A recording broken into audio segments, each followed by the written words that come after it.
పాకిస్తాన్ నిన్న ఒక sensational comment చేసింది. పాకిస్తాన్ అనే తాను భారత్, ఇజ్రాయెల్, ఆఫ్ఘనిస్తాన్లను చూసి ఎంతలా వణికి చస్తోందో ఈ కామెంట్ ద్వారా వెల్లడించింది. పాకిస్తాన్ చేసిన ఈ కామెంట్ వింటే నిజంగా మీరు ఆశ్చర్యపోతారు, లేదా పడి పడి నవ్వుకుంటారు. అయితే పాకిస్తాన్ చేసిన ఈ కామెంట్ ఎప్పటిలాగే కేవలం నోటి దూలకు వాగిన సొల్లేనా అంటే కాదు, సొల్లు కాదు.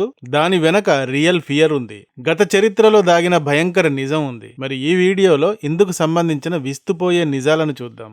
లిటరల్లీ 1980s ఒక్కసారి భారత్ ఓకే అని ఉంటే ఇజ్రాయెల్ పాకిస్తాన్ న్యూక్లియర్ ప్రోగ్రామ్ ని డిస్ట్రాయ్ చేసి ఉండేది. కానీ భారత్ కొన్ని కారణాల వల్ల అప్పుడు ఓకే చెప్పలేకపోయింది. దీంతో పాకిస్తాన్ ఈ రోజు అణ్వస్త్ర దేశంగా మిగిలింది. మొన్న 3వ తేదీ మంగళవారం పాకిస్తాన్ డిఫెన్స్ మినిస్టర్ ఖ్వాజా ఆసిఫ్ ఒక ఇంటర్వ్యూలో మాట్లాడుతూ పాకిస్తాన్ భవిష్యత్తు భయంకరంగా ఉన్నట్టు కనబడుతోంది. ఇజ్రాయెల్ ఇరాన్ పైన గనక విజయాన్ని సాధిస్తే నెక్స్ట్ పాకిస్తాన్ నే టార్గెట్ చేస్తుంది. భారత్, ఇజ్రాయెల్, ఆఫ్ఘనిస్తాన్ ఈ 3 దేశాలు కలిసి పాకిస్తాన్ ని టార్గెట్ చేస్తాయి. భవిష్యత్తులో పాకిస్తాన్ స్వతంత్ర దేశంగా నిలబడి ఉండటం కష్టం. పాకిస్తాన్ ఒక సామంత రాజ్యంగా మిగిలిపోయే అవకాశం ఉంది. ఈ ప్రమాదాన్ని వెంటనే గుర్తించాలి అన్నాడు.